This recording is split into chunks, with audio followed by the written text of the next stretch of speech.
Maître Audrey Nicolas, bonjour. Bonjour. Aujourd'hui, nous échangerons sur la cession d'entreprise. Et d'ailleurs, pouvez-vous nous expliquer de façon simple la différence entre la cession de fonds de commerce et la cession des titres d'une société?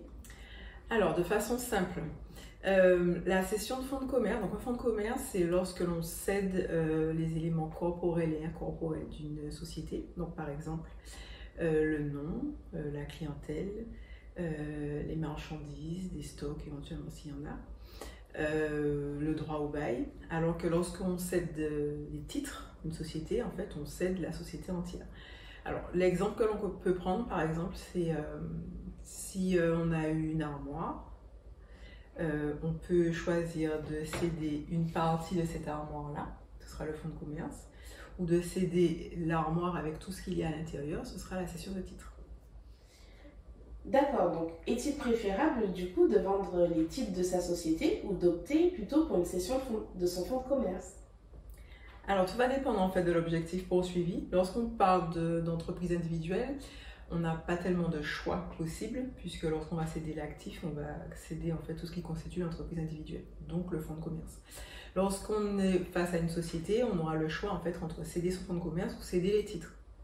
Mais tout va dépendre en fait de l'imposition qui sera différente pour chacune. Lorsqu'on cède son fonds de commerce, on a par exemple un délai de séquestre en fait, du prix de cession qui peut être important, de plusieurs mois, alors que lorsqu'on cède en fait, les titres, le prix de cession peut être réglé immédiatement.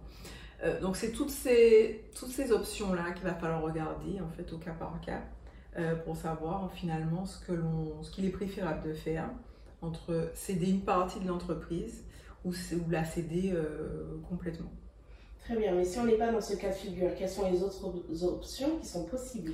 Alors, il y a plusieurs options possibles. Alors, par exemple, il y a la location-gérance.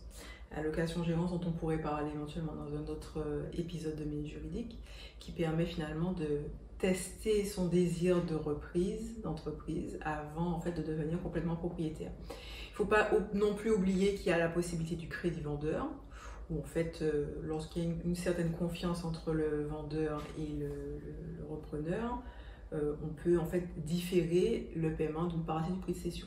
Par exemple, il y a des solutions en fait à tous les projets et c'est au cas par cas en fait que l'on peut les analyser.